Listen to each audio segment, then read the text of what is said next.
Seja muito bem-vindo à aula de História do professor Dalton. E aí, vamos aprender juntos?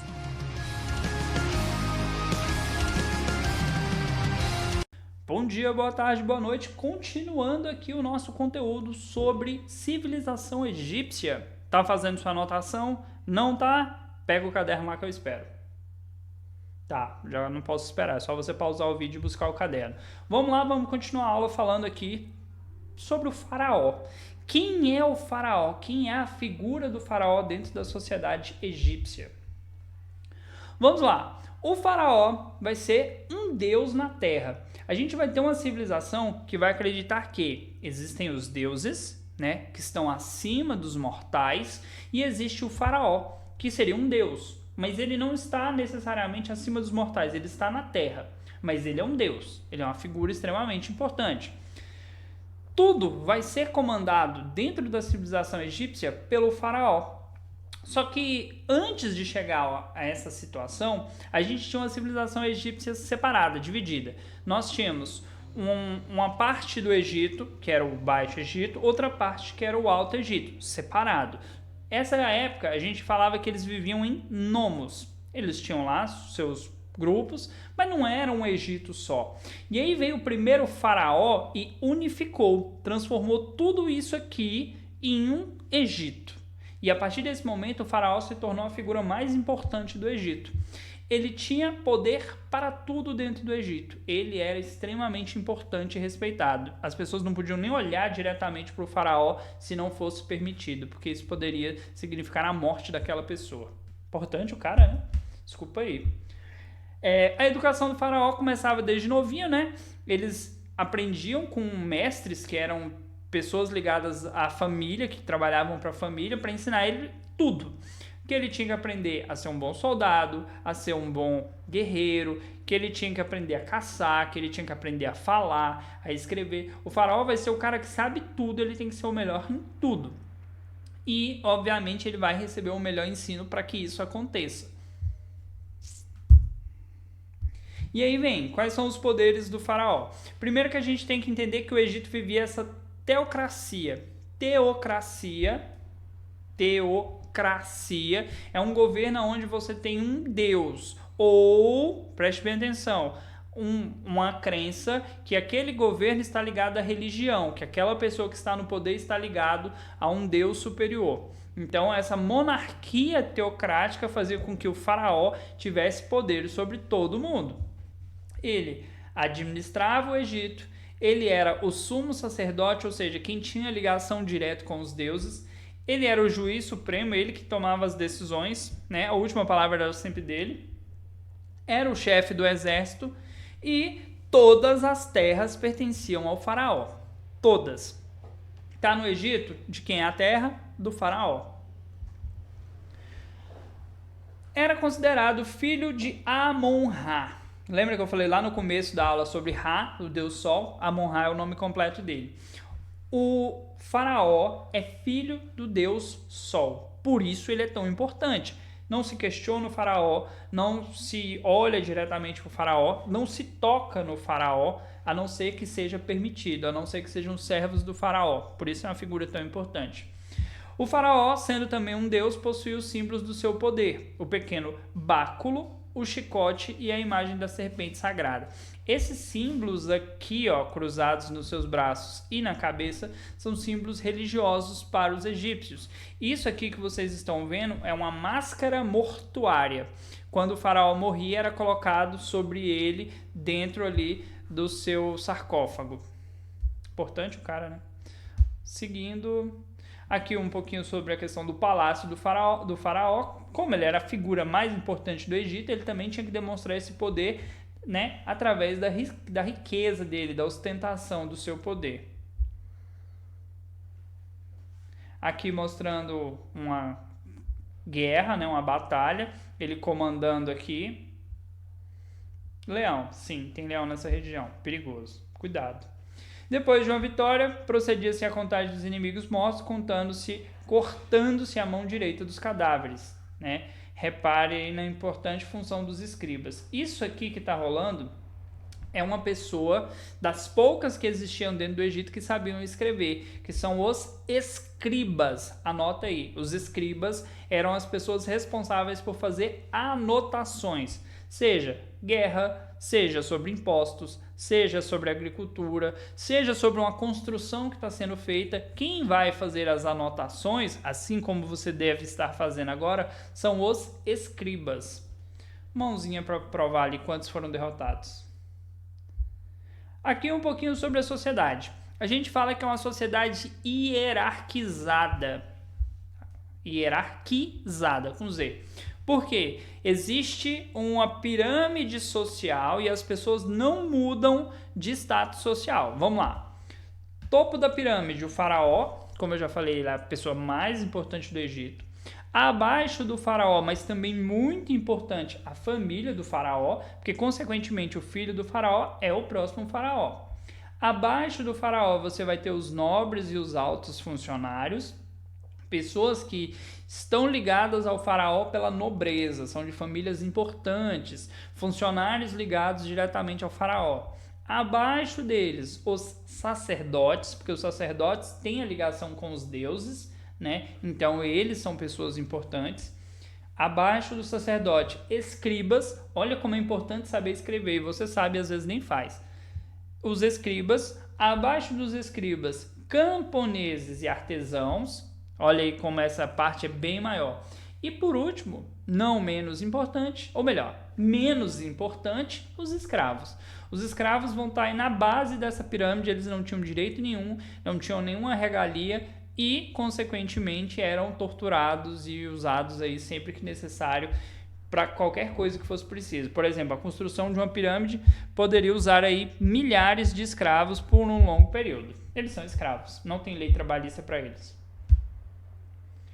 Um pouquinho sobre a sociedade. Ele vai falar que a sociedade está dividida em privilegiados e não privilegiados. Aqueles que estão ligados ao faraó têm privilégios e o que não tem, não vai ter privilégio.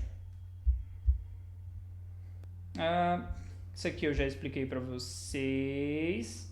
E aqui só uma observação que eu vou fazer aqui embaixo. Ó. Ele diz que no Egito as mulheres tinham os mesmos direitos que os homens. Por que é importante destacar isso? Isso não é regra, tá? Na antiguidade, muitos povos, o homem tinha direitos, a mulher não tinha direitos.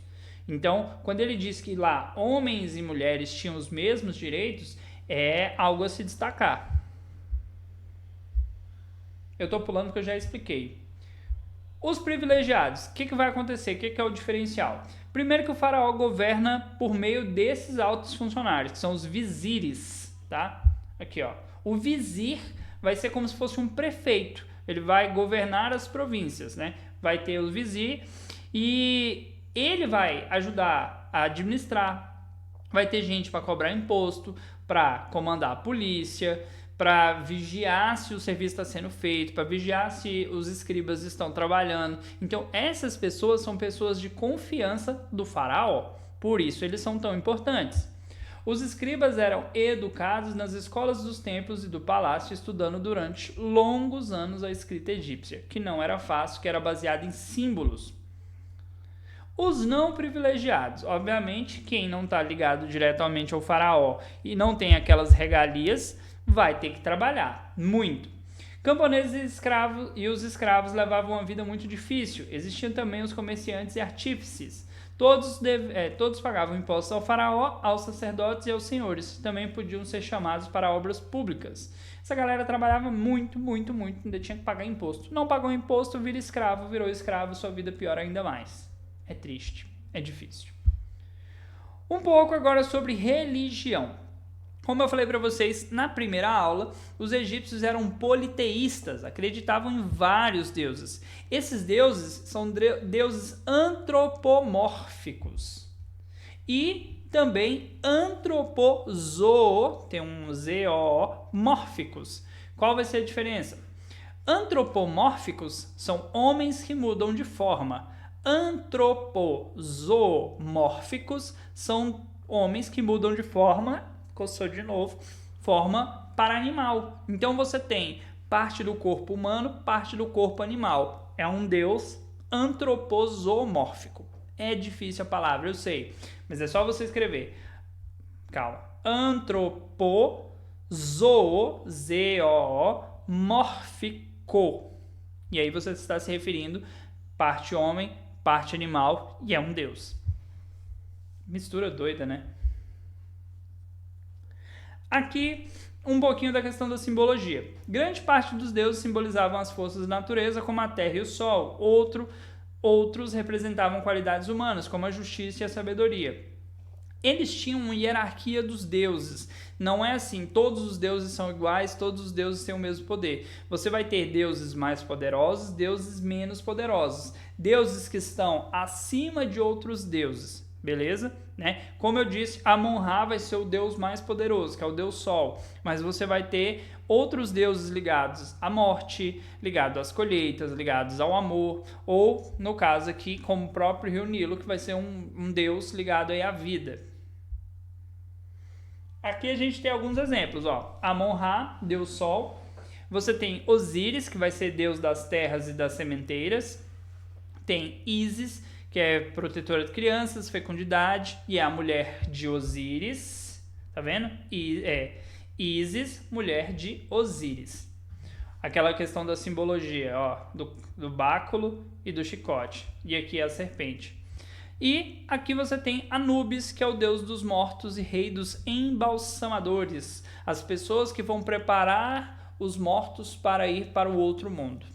Tem que embalsamar. Vamos lá. Aqui você tem Horus, que é o filho de Osíris e Ísis. Tote, deus da sabedoria. Aqui, Tote, esse aqui. Deus da sabedoria e da escrita. Olha aqui, questão de meio homem, meio animal. Bes protegia os egípcios na vida cotidiana. Hathor, deus da música, da alegria e do amor. A questão da vida eterna. Imagine você que dentro da cultura egípcia eles acreditam que existe uma vida após a morte. Só que para ir para a vida após a morte, o corpo da pessoa precisa ser preparado. O que é ser preparado? Existe todo um processo chamado de mumificação que vai preparar o corpo da pessoa para ir para o pós-morte.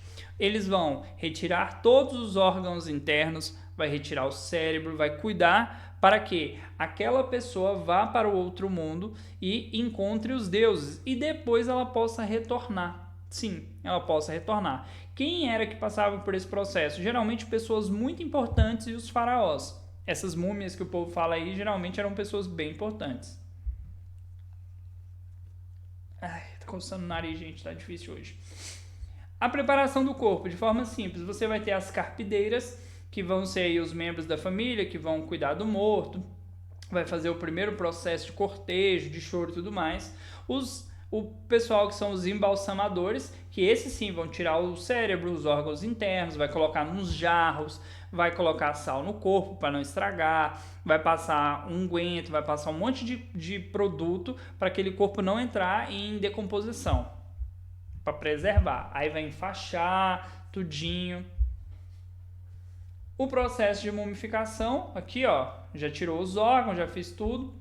Eles vão enrolar em linho, que é o tecido lá bem próprio, né, do Egito. À medida que vão enrolando o corpo várias camadas, eles vão colocar as joias, vão colocar as riquezas, tudo junto com o morto. Ele morreu, ele leva as suas riquezas, tá? A máscara dos deuses, como eu falei, a máscara mortuária. Depois que a múmia já foi preparada, eles vão colocar uma máscara que é o retrato do homem morto, tá? E aí eles fazem todo aquele preparo da máscara. Todo esse processo demora 70 dias e enquanto isso, os embalsamadores usam máscaras de animais e fazem o papel de deuses. Então você vai ter eles usando as máscaras que representam os deuses que estão relacionados à morte e à vida. Bonito, né? O cortejo, quando está levando aí a múmia para onde ela vai ficar, seja dentro da sua própria pirâmide, seja em algum local separado. Aqui a questão do corpo já sendo colocado dentro do sarcófago. Como eu falei, ele vai ser embalsamado, vai ser preparado e vai ser colocado dentro do sarcófago. Um sacerdote varra a câmara onde fica a urna e afasta qualquer traço de vida humana e assim mantém o mal afastado do túmulo. Ele vai ficar ali sozinho para o resto da sua morte. até a sua vida.